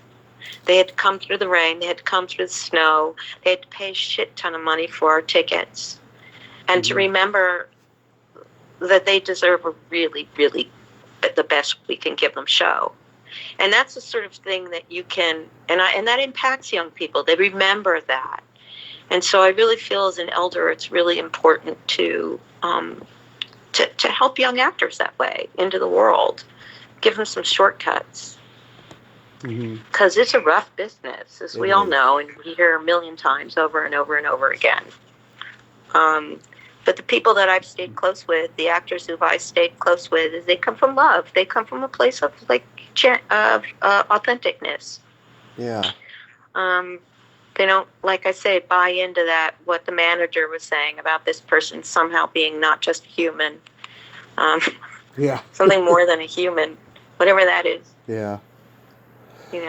I mean, I just take it day by day, and I try not to let it get to me, but it can be stressful at times, and yeah, I mean, speaking of, newer stuff you've done, I watched that movie you were in, The Surrogate. Yeah. Oh my God, you looked like a sexy librarian with those glasses. Thank you. Yes. And I also know Joy is in it, Joy Carlin. Yes! Who I love. Yes. She's still out there. She's still going. She is, man. She's in her 90s and she's still going. And man, is she salty and fun. I was at her house. I didn't see the salt. I didn't hear the salty side of her, but go ahead. Oh, yeah. I was... I just remember one thing she told me was so funny. I was at her house and I pace around when I'm on the phone. I'm actually not. I'm actually sitting still for this, which is amazing to me. Mm-hmm. But usually I pace, and I pace a lot in life. That's sort of just kind of what I do. And Joy said, yeah, I pace all the time too. And my mom used to tell me to stick a mop up there so I can mop the floor while I'm at it. Oh my God. That's Joy. I mean, like she was sitting at a table. I was in her backyard, and her cell phone fell, into her lap, and a vibration went off because someone was calling her, and she was like, So. Love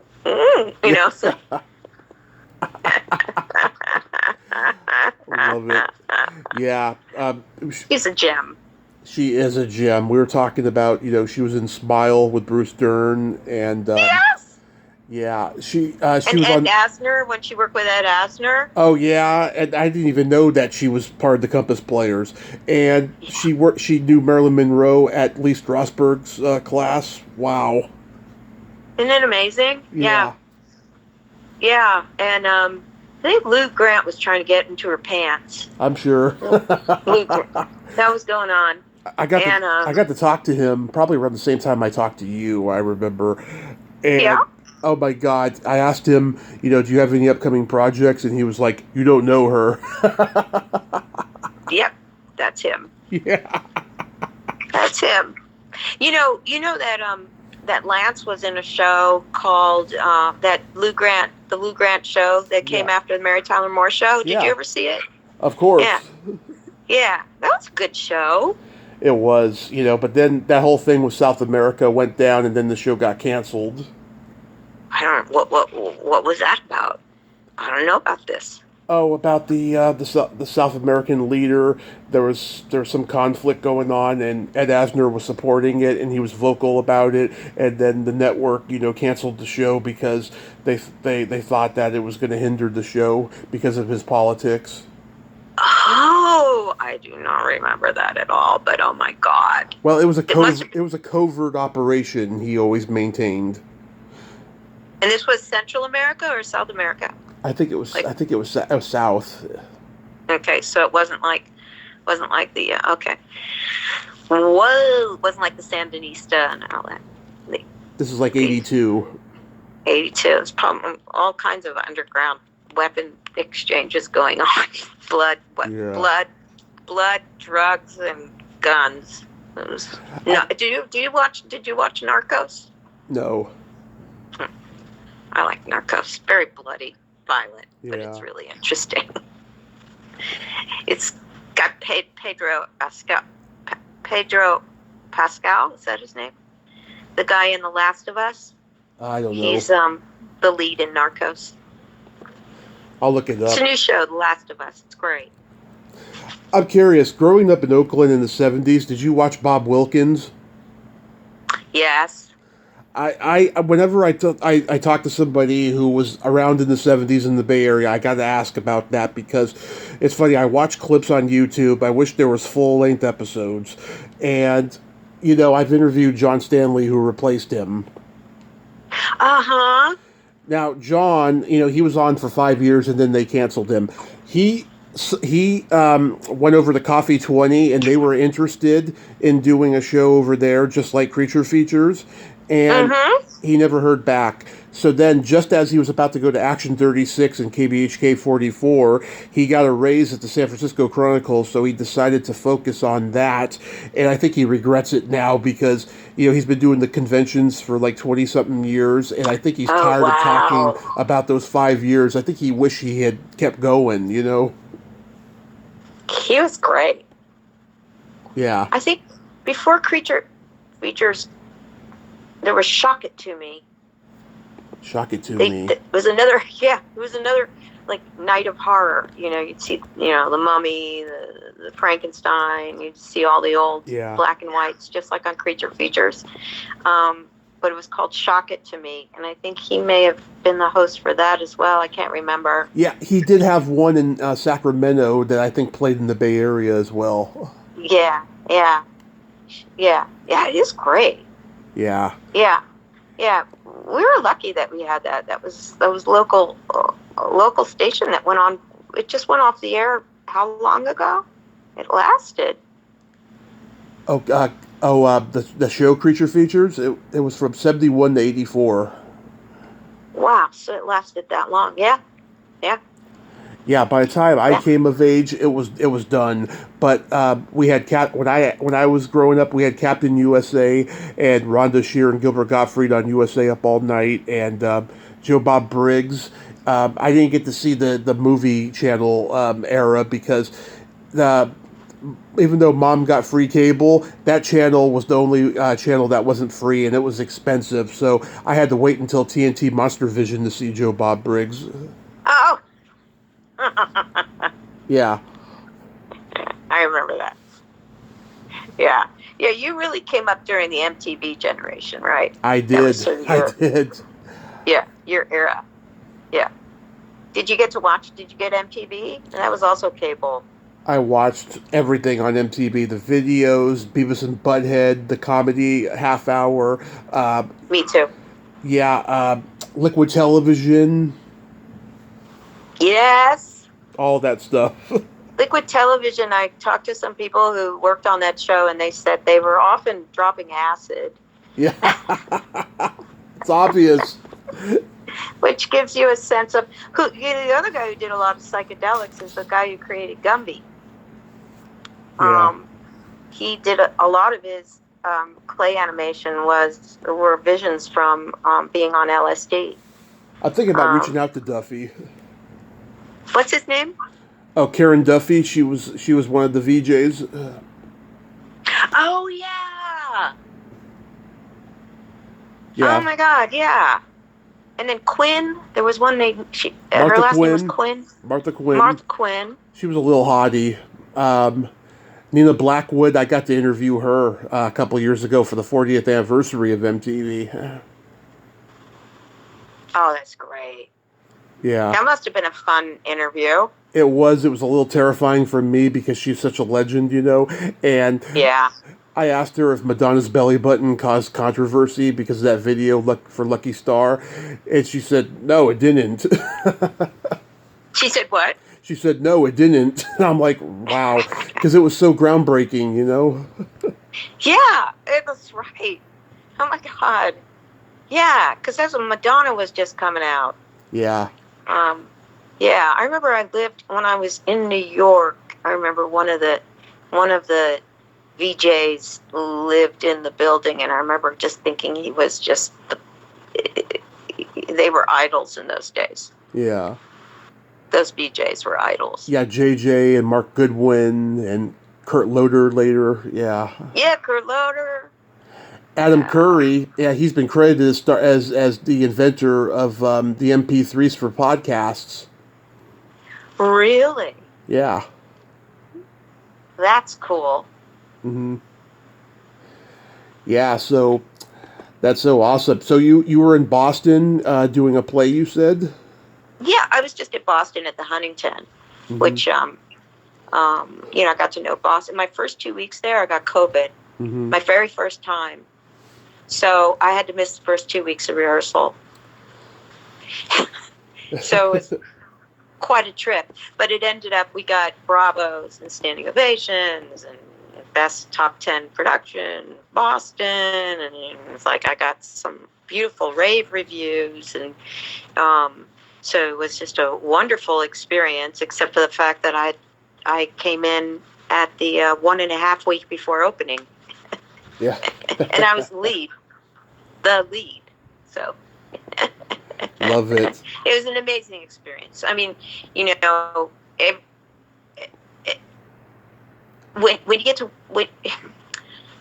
when you get to work on a play or anything where the woman kind of gets the last word, Yeah. or it ends with the woman like it ends with me alone on stage, it's very rare that you get that. And I remember the one film I ever did where I got to be, it was Noah Wiley was in it, and I'm trying to think of the movie and never saw it, called The Californians, which is supposed to be based on the Bostonians, which is what's making me what's tying me in to Californians. And I went in and asked, and Jodie Foster does this too. I asked to be able to read for a male role, and I don't know what gave me the impetus or the whatever, the cojones to say I want to go in for a male role, and the casting director did bring me in, and I did get cast. I got to have the last word. I got to be the one who does the put down, and they can't say anything, and they want the man. Noah Wiley has to walk out the door. Yeah. And you never get that as a woman. So having it just this past couple months, then it's just a treat. You never get that. Yeah. You rarely get to be a hero. That sort of thing. So this is just completely off table here, as I know we're almost at nighttime. I love talking with you. I love talking with you too, Amy. You're just amazing. Yeah.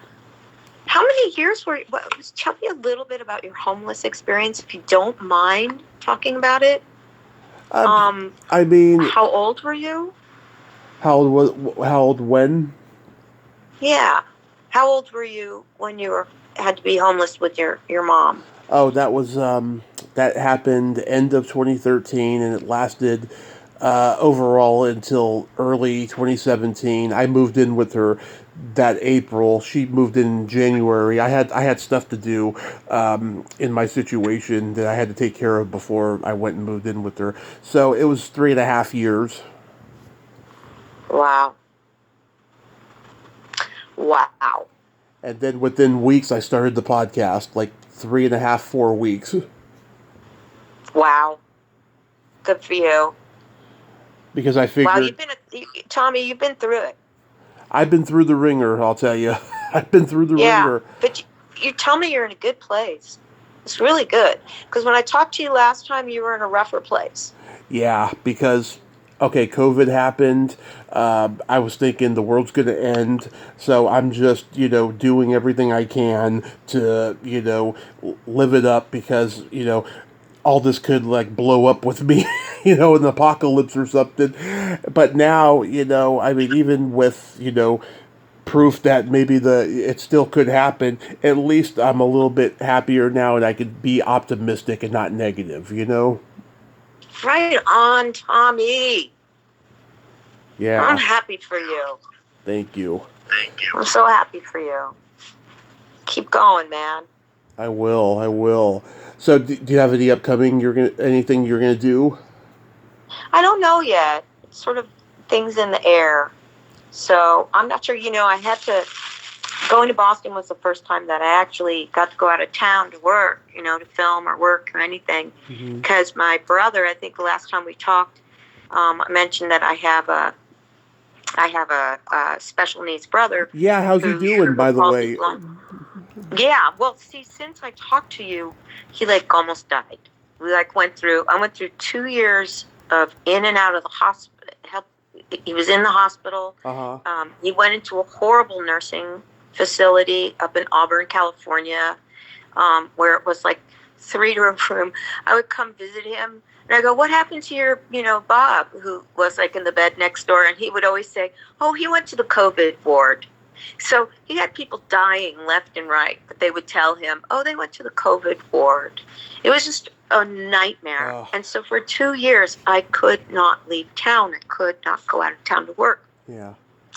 And I found, this is really great to know for anybody who has special needs, siblings or kids, that they have these 6-person nursing homes. Mm-hmm. It's a house, and everybody in it has to have. They need a feeding tube. My brother has a catheter, whatever. So they have to take care of medical needs, and it's for special needs. So you don't have to end up in a 150-person nursing home.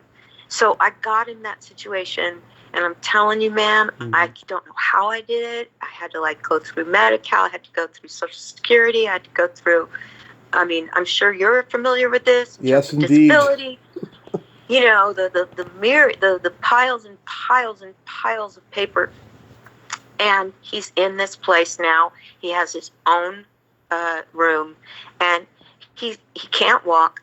They take care of him, and it's interesting the way his brain has sort of focused in, because he used to listen to talking books, because he's legally blind. But now he has Echo, Amazon, and he listens to country music all day long. Oh, love it. Where country music came from, I mean, as if he grew up in Texas. So, but it makes him so happy. So he's so much better, Tommy. And I knew for the very first time, I don't have to be there to take him to the emergency room. He's safe. So it's really been amazing for me. That was a huge shift for me. And so I'm just starting to be able to think about myself again. Mm-hmm. And so in terms of the stuff that's out there, I don't know yet what I really want to do. Mm-hmm. In terms of projects, there have been a couple projects that I just didn't want to do. Mm-hmm. So, they really have to mean something to me now, or be fucking so funny. Yeah. I'll do funny. And that's what I'll do now. And so I'm a little bit more choosy. But what a relief. What a relief. To have found that.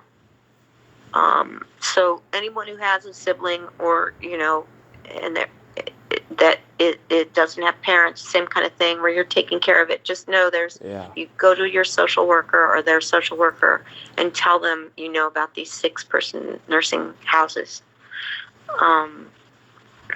Because if my brother had been left in the nursing home, he'd be dead. And he almost died as a result. It's come close to my mom the last few years as well, but this is a scary time, especially for the medical industry. Yeah, it's because of post-COVID, the burnout and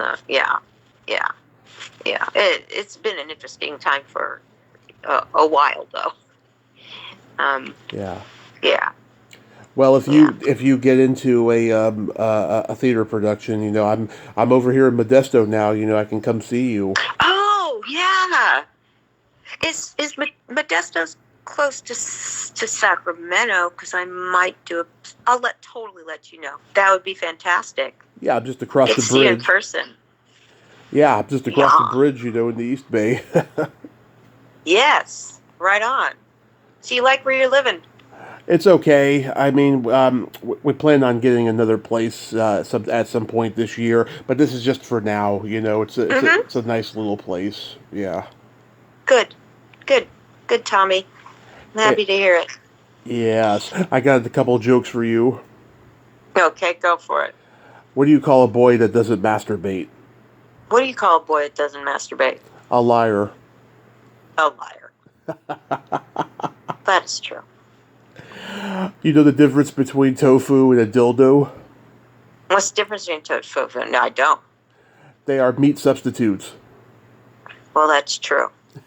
That's I don't know if that's a joke or a fact. Well, they're both. Yeah. Well, I'll tell you a couple jokes. Then we can end on that. Okay. Yeah. So this one, is Carl Reiner because it's a little bit of it's about Jews, so you could say it's from Carl, and I'm Jewish, so I can say it. It's very quick. Waiter walks up to a table of Jews and asks, "Is anything all right?" Mm-hmm. Do you get it? Is anything all right? Oh, okay, I get it now. Okay. It took me a moment. Sorry. Okay. And then really corny. Uh-huh. I got one. Why do seagulls fly over the sea? Why? Because if they flew over the bay, they'd be bagels. You know my favorite one is? Two Jews walk into a bar. They buy it.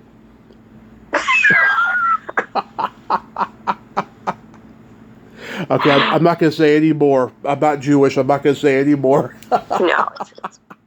Yeah, I know. It's tricky times. Tricky times. Amy, I love you. Thank you so much for coming back on and doing this. Yes. I just love talking to you, and we'll meet in person at some point. And oh, absolutely. I can go out of town now, so I may work in Sacramento at Capitol Stage again soon. So yeah, we're working on it. It's been a couple of years since I've seen theater. We used to have this theater company in Reading when I was living there that did the Rocky Horror Picture Show every October, and that was like the only time I went. Other than that, I haven't been to a show in a couple of years. It'd be great to get out and see live theater. Yeah, it would. It would, honey. It'd be great for you. Okay. And great for us who perform. Absolutely. Come and support. I'll do something funny, okay? Yes, do something funny. Do comedy, okay.